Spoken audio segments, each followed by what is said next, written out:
Welcome to Get Moving TV. I'm Dr. Chris Landon, and I serve as your host.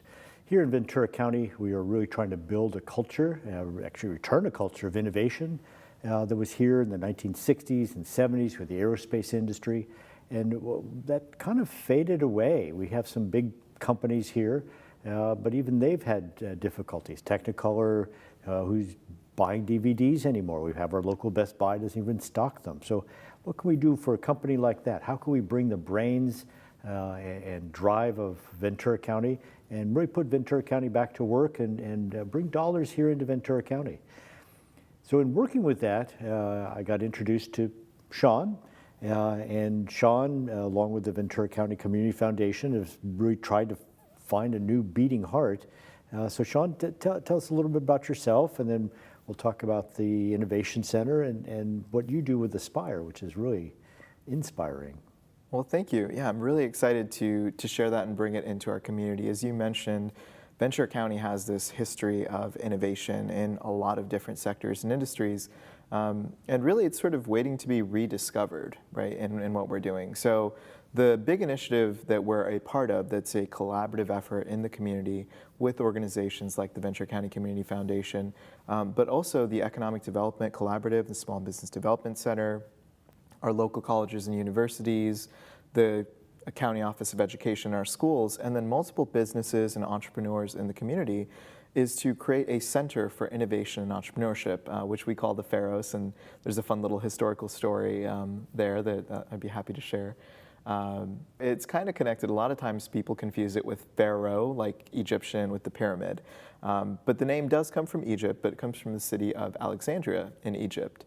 And the city of Alexandria was this amazing place in the Western world, in the Mediterranean, where you had the Great Library. And it was the first collection of all of that knowledge in the Western world in one place. And people would come from around the Western Mediterranean and the Eastern Mediterranean to this city to meet the people there and to gain access to this knowledge. So it was kind of like the internet of the ancient day. But in the harbor of the city was a great lighthouse, and that was one of the 7 wonders of the ancient world. But they didn't call it the Great Lighthouse of Alexandria. They called it the Pharos of Alexandria. And so that's where we drew the name, and the inspiration is to create this beacon and this center that draws in people and connects them with knowledge and opportunity so that they can create new things, whether those are businesses and entrepreneurship or nonprofits or social businesses, or even if they're causes or movements. But we really believe that that innovation and entrepreneurship happens not just within a community, but through that community. And so we wanted to put together a place where all of that could happen and we could learn and share and do it together. Well, I've gotten involved early. It was Marie Callender's breakfast around Startup Weekend, and we've had Martin Shum on here and to talk about that, and brought Eric and Brian went on. But I think I see myself as a lighthouse keeper. The light is shining. I want to keep the ships from crashing into the shoals there, but also welcome them into the harbor. And I see you as that lighthouse keeper too. Yes. So what kind of events happen at the Pharos Innovation Center? Yeah, it's an eclectic mix. So we have everything. Like tonight, one of the most interesting events is what we call a meetup of meetups.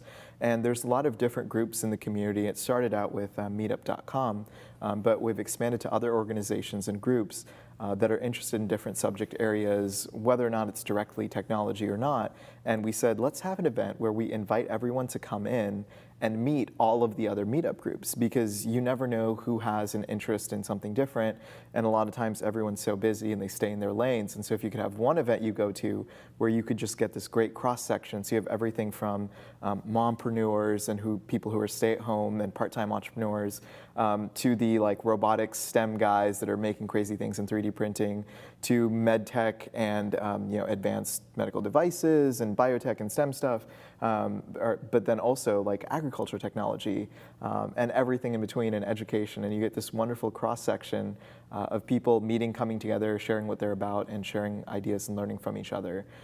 We also have events like the Startup Launchpad. And that's an event that brings together entrepreneurs and people interested in entrepreneurship from as far as San Luis Obispo and then down south in Los Angeles into the facility. And they're able to do this sort of speed networking format where everyone can get up in front, And you say a couple of things. You just say who you are, what you're passionate about, what you need help with, and what you're willing to help with and what you're interested in. And just with those 4 quick things, everyone is there, and it's this amazing night of networking. No matter how shy or introverted you are, you kind of find your kindred spirits and your tribe. And then also we have different events going on. So in the future, we're trying to do things that involve virtual reality and experiences, Star Wars movies, and find ways to connect them with our nonprofit sector and organizations like Make-A-Wish and the Community Foundation to see how we can drive innovation there and other resources.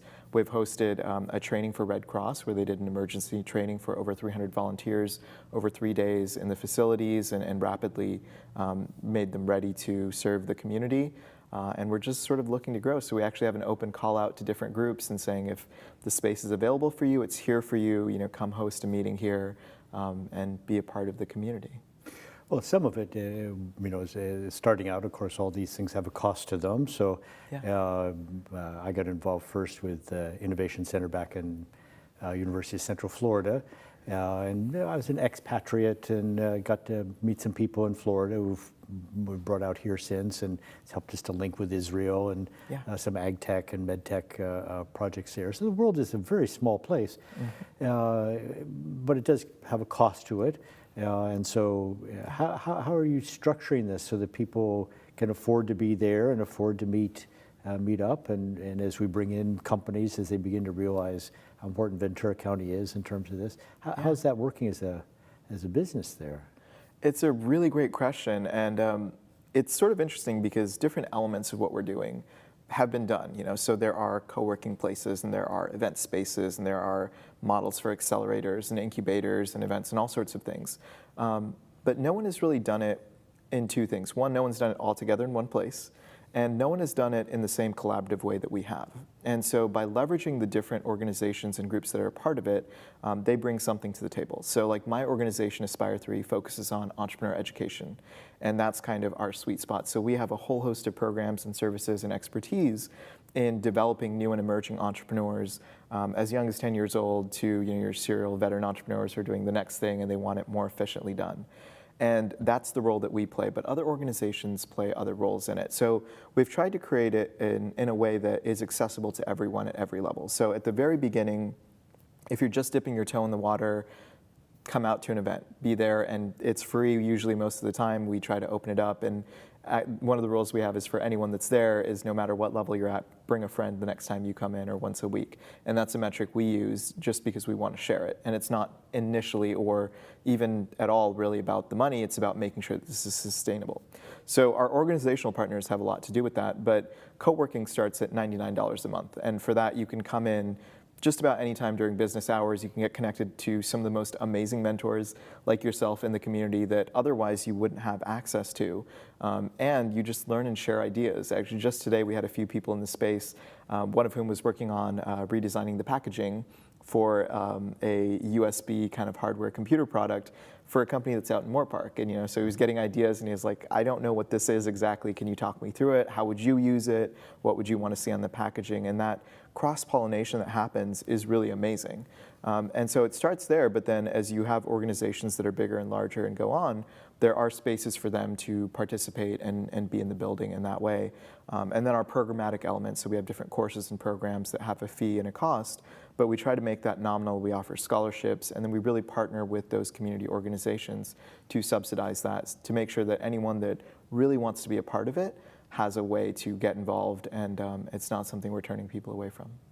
Yeah, when I go to Starbucks, of course, there's a million innovators there. They all have billion-dollar ideas and yellow pads, and then we kind of take a step up, and the universities somehow aren't connected as well to the real commerce. They have it on paper, and they have the coursework, but just connecting that final bit up. And I met Paul Schlater from Minimus there, and on Monday, my co-author on our book, Doctors and Hospitals, Rules for Survival. And we're going to be putting together, using his packaging, some items that we discuss in the book. So that's the kind of thing you're not going to run into at Starbucks. It's a real nucleus to a bright sun that's going to occur.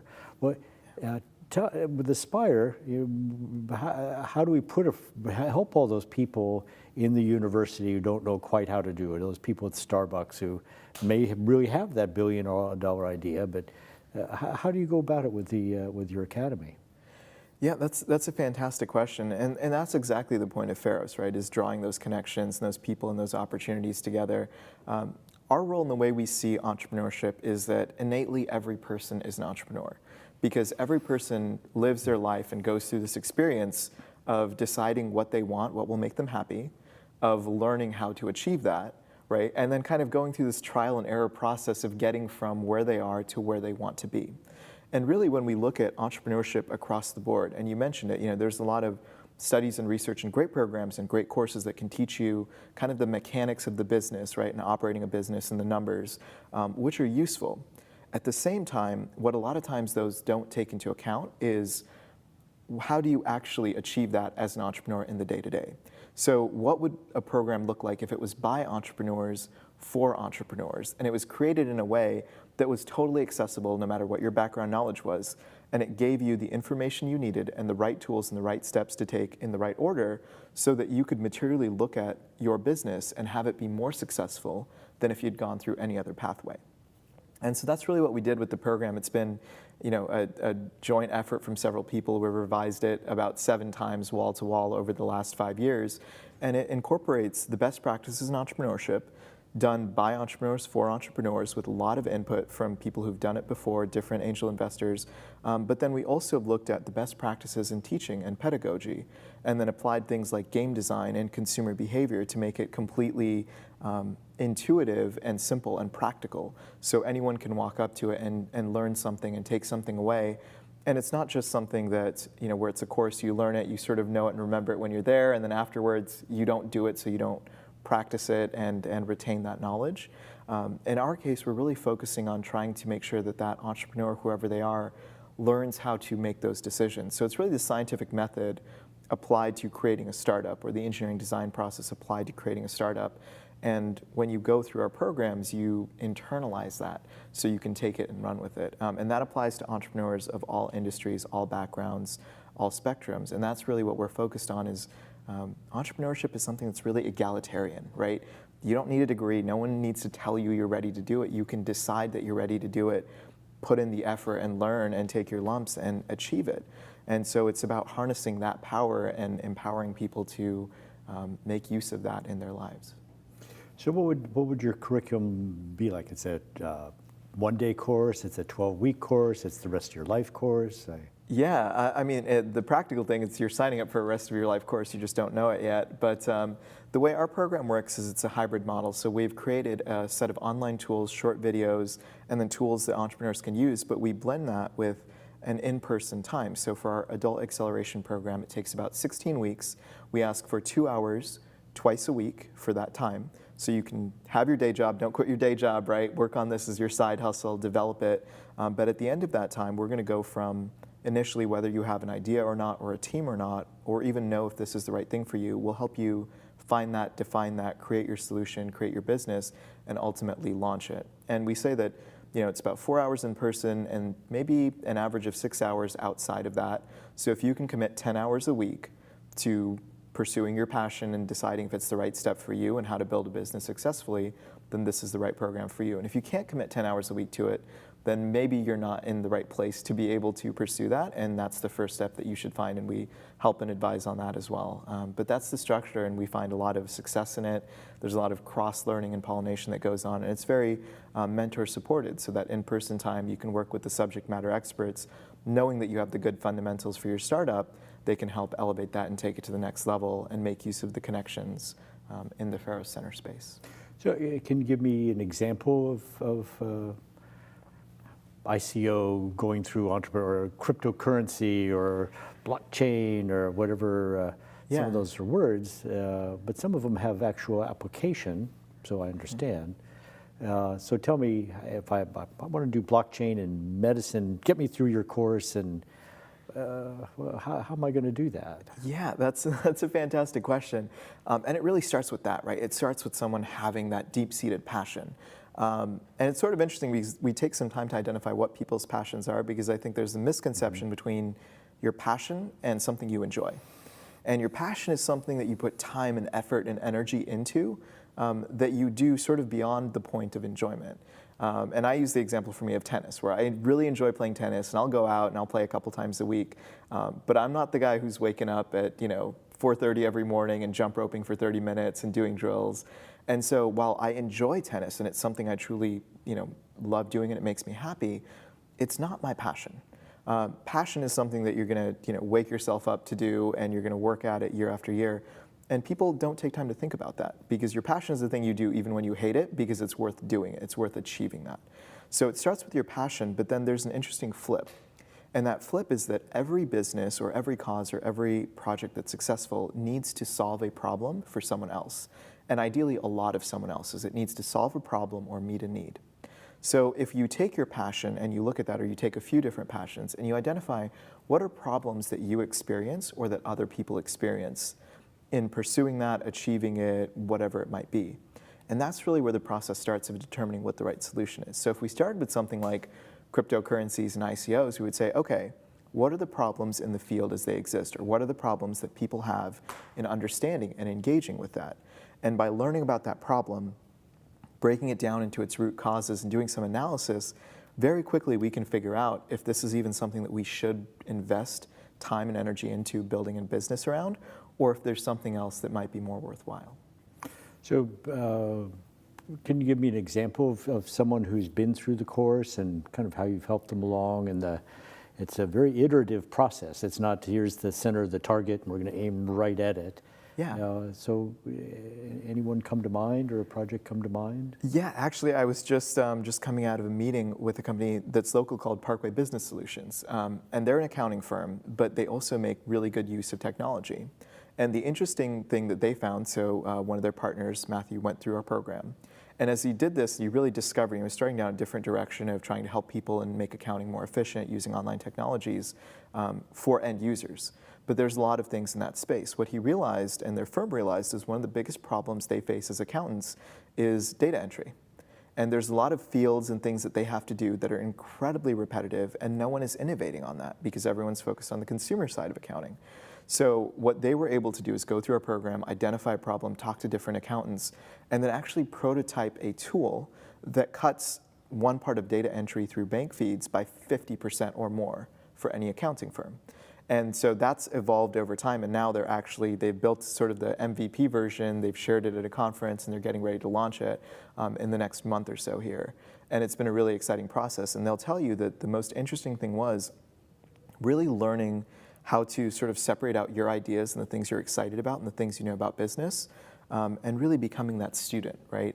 And going back to the people who have the problem and how they experience it, and being willing to learn and be wrong about it. Because a lot of times it's usually a really beneficial thing. Like, they thought they needed to have something that had 10 more features than was actually needed. And they would never have discovered that unless they'd gone through that process of investigation.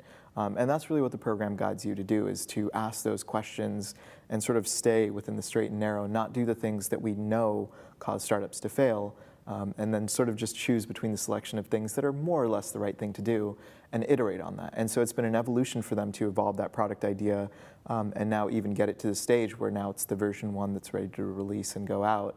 And they're still making use of the ideas in terms of the sales funnels and how they're reaching people that they worked on through the program. So. Well, let's talk about failure then, just since we all learn from failure. So do you have a set of things in terms of how the best ways to fail are ignoring your customers' needs, not really have, because as a physician, I get every week some medical device company comes at me and I go, oh, you got to get through the FDA. That's 5 years, might be 10 years. Are your investors interested in right. that long? Do you have enough money to do the trials that are required? And at the end, by the time you're done, is it going to be worth it to everyone? And we have a drug made by Vertex, which was started on a medication they tried in Alzheimer's and diabetes, and didn't work there, and they got a little funding from the Cystic Fibrosis Foundation. Now they have a $310,000 a year drug for patients that helps them with their disease. Well, it's been a 10, 15-year process for them. So I can give them all the insights I want, and sometimes they'll listen. Look, how can you fail, though? What is it that people do that really leads to failure? So many things. It's almost hard to narrow down the list. A lot of it comes down to that, right? It's not listening, and sort of the not listening stems from not knowing what you don't know. And I think when you get into entrepreneurship, a lot of times it's with this great exciting idea and this great passion that you have some level of expertise in, but then it's having sort of, I would say it's humility, but really it's just getting knocked on the head enough to realize that you don't understand most of everything about your business. And if it's going to be successful, you're going to have to learn, right? Every part of it. And I'm the same way, and it's the same thing for us, where we have this set of knowledge of what doesn't work, but very little of the knowledge of what actually does work and what's the absolute 100% right thing to do, other than listening and learning every time.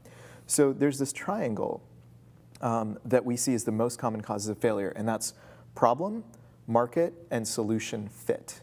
And so those three things make a triangle, which is a stable structure, right? It's a strong base. It means you understand the problem and need you're solving for a specific set of people, and they feel that problem strongly, it's severe, and it's not going to go away. Then the second leg of that triangle is the market, right? Is that there's a sufficient number of these people, and there is a demand for what you're doing, and there aren't sufficient barriers to entry, right? So if you have something that's a 15-year process, you need to take that into account up front. And then it's your solution. Does your solution actually solve the problem for those people? And is it something that the market will bear in terms of its pricing and its structure? And you'll usually find in companies that fail that one or more of those legs was missing. And so they never had a stable structure with which to build upon a business. And so what we try to do is to make sure that you have that stable structure before you decide on the business structure and the revenue model, before you make the business plan, validate that piece of it.